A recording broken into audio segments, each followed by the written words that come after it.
Le 13 avril prochain paraîtra en King Charles III, The Man and the Monarch, nouveau livre sur la famille royale.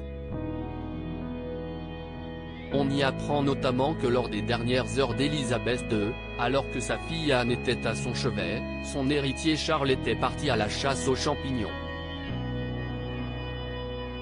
C'est une journée dont la famille royale britannique, et probablement une grande partie du monde, ne sont pas prêts d'oublier.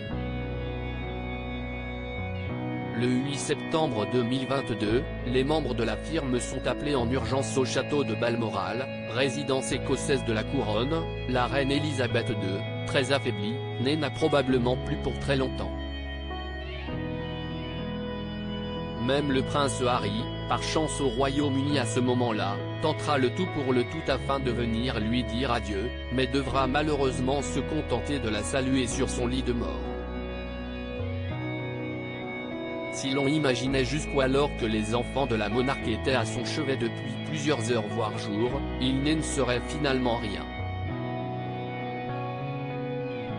Selon Robert Jobson, auteur du livre Our King Charles III, The Man and the Monarch à paraître le 13 avril prochain, seule la princesse Anne était au chevet de sa mère à Balmoral durant les heures qui ont précédé son décès.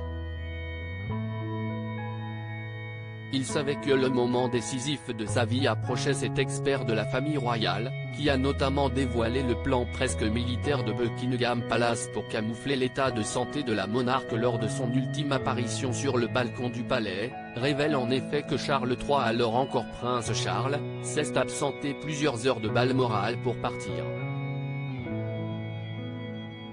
à la cueillette aux champignons.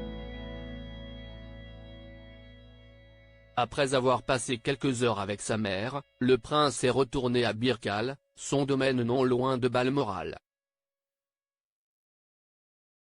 Son programme ? Une promenade dans les bois alentours, armé d'une canne et d'un panier.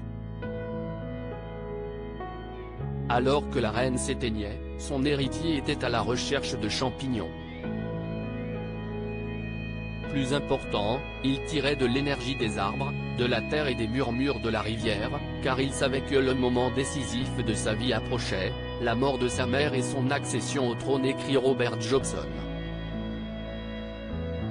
Après avoir été prévenu de l'urgence de la situation, Charles a été transporté par hélicoptère au chevet de sa mère où l'attendait le docteur, la princesse Anne mais aussi son épouse Camilla.